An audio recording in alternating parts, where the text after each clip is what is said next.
আসসালামু আলাইকুম। কেমন আছো সবাই? আশা করি সবাই খুব ভালো আছো। আমরাও ভালো আছি। আজকে আমি তোমাদেরকে একটা শুক্তো রেসিপি দেবো। কত সহজে কিভাবে শুক্তো বানাতে পারবে বাড়িতেই। এখানে আমি সমস্ত সবজিগুলোকে কেটে নিয়েছি। দেখো এখানে উচ্ছে আছে, ফুলকপি আছে, আলু আছে, গাজর আছে, ক্যাপসিকাম আছে, আর এখানে বেগুন আছে, দেশি বেগুন আর কাঁচা কলা।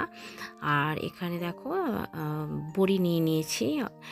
আর এখানে একটু পোস্ত, একটু কাজু, আর আমার কাছে লিকুইড দুধ নেই, সেই জন্য আমি একটু গুঁড়ো দুধ নিয়ে নিয়েছিলাম। সেগুলোকে সমস্ত মিশিয়ে মিশিয়ে নিয়ে পেস্ট করে নিয়েছি।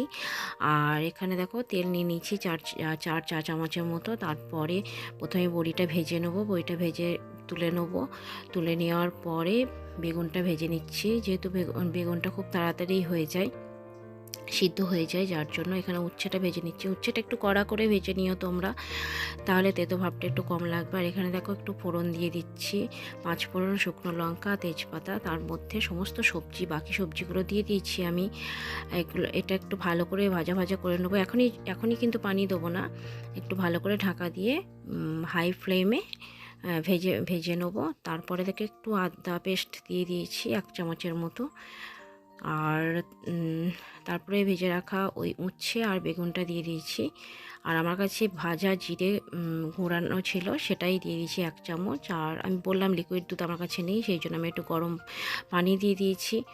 হ্যাঁ, আবারও আর যে পেস্টটা আমি করে নিয়েছিলাম, হ্যাঁ, সেই পেস্টটাও দিয়ে দিলাম। তারপরে দেখো বড়িগুলো দিয়ে দিলাম। তারপরে একটু ভালো করে নাড়িয়ে চাড়িয়ে নিয়ে ঢাকনাটা বন্ধ করে দেবো। সমস্ত সবজিগুলো সিদ্ধ হয়ে যাওয়ার পরে একটু চিনি দিয়ে দেবো। চিনিটা দেখো শুধুমাত্র স্বাদ ব্যালেন্স করার মতোই দেবে। আর এখানে যদি একটু টেস্টটা দেখে নেবে, যদি নুন লাগে দেবে। আর এখানে আমি একটু দেশি ঘি দিয়ে নিচ্ছি। দেশি ঘি দিলে খুবই ভালো লাগে। ব্যাস হয়ে গেল শুক্তো। কত সহজ না? আমার ভিডিও যদি তোমাদের ভালো লাগে অবশ্যই লাইক করবে, সাবস্ক্রাইব করবে আর শেয়ার করবে।